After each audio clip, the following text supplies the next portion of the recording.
This pet crematorium review is about the company who helped me to carry out the very last thing I would ever do for my beloved dog, Sam, who brought me smiles and so much happiness each and every day through his quite short life. Before contacting the Meadows Pet Crematorium near Chichester, I had never previously spoken with or had met any of the family members who owned this crematorium, and also I did not know anyone who had previously used this company. My journey to arrange for Sam to be cremated actually started the day before he was euthanised by the vet at my home. I used Google and in the search box entered dog cremations, thinking the results would show just crematoriums. But no, only 3 were listed as crematoriums, and all were quite some considerable distance away from my home. The majority of that search listings were either vets offering cremations or other specialised companies also offering cremations.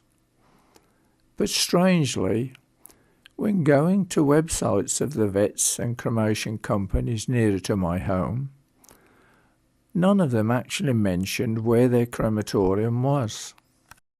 However, I did telephone 3 of those listed local to me and explained my very special requirements, which was the cremator would only contain Sam, I would take Sam to the crematorium myself, I would witness Sam being placed into the cremator, and also witness the cremator being fired up.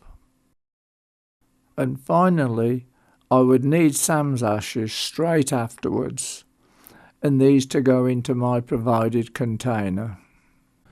But I rejected all 3 because I felt I was being interrogated by one of them.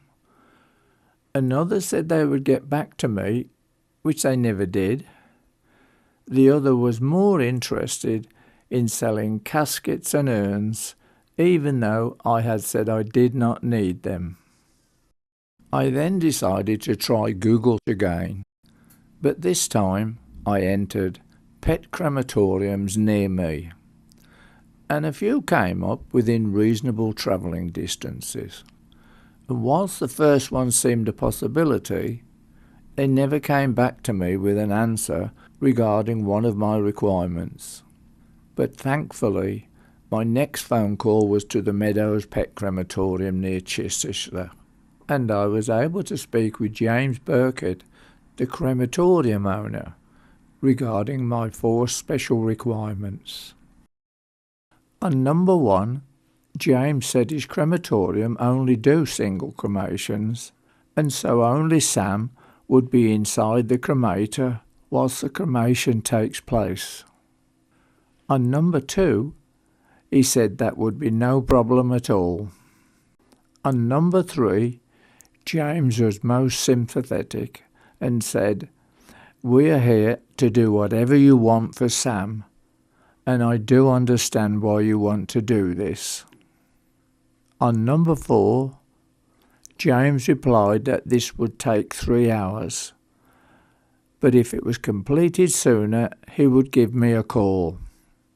However, Sam would need to be brought to the crematorium first thing in the morning.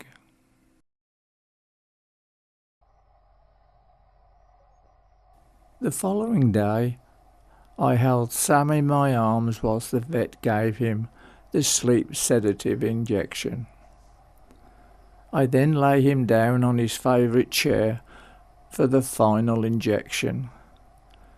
And I don't need to say any more on this, as those of you who have been in this same heart-rending situation know what it is like.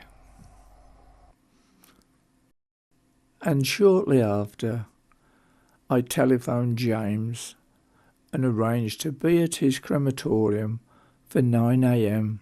the following day. I do need to point out that for those living in their 10-mile catchment area, the cremation charge does include collecting your pet from home or your vet's.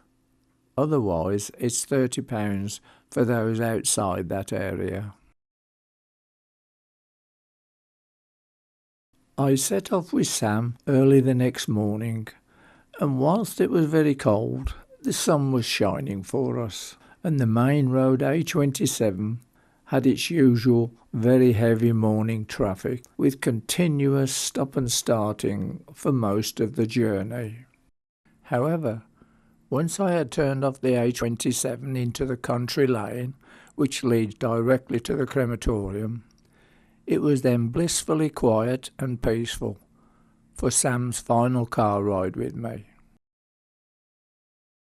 On arrival, James came out to me, and we both carried Sam, who I had placed on a carrying board, wrapped in his favourite blanket, and we walked the short distance to a side entrance which leads to the cremation area, and we then placed Sam onto a trolley.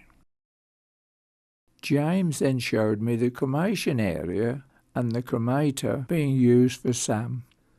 The whole area is not only obviously clinical, but everywhere was spotlessly clean and orderly. He then told me about those little but very important touches they include for their clients, and also asked if I wanted the blanket and board back, which I did not.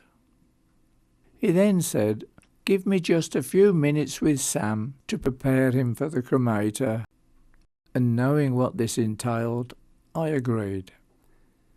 He returned with Sam on the feeder trolley and expertly put him into the cremator and closed the door. I then accompanied him whilst he fired up the cremator, which is all very technical.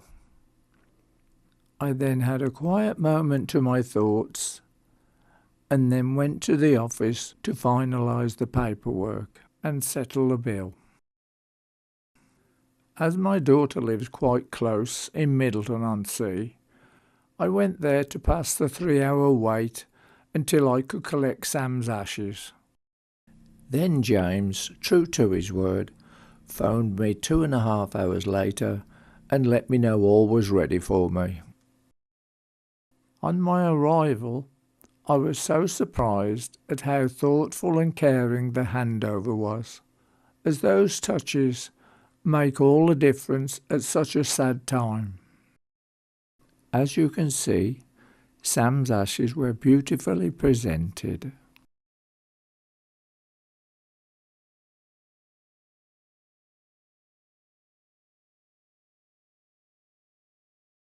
Sam and I regularly spent a great many hours together, just relaxing under the 200-year-old oak tree in my garden. And it is here his ashes were scattered in the flower bed which surrounds the base.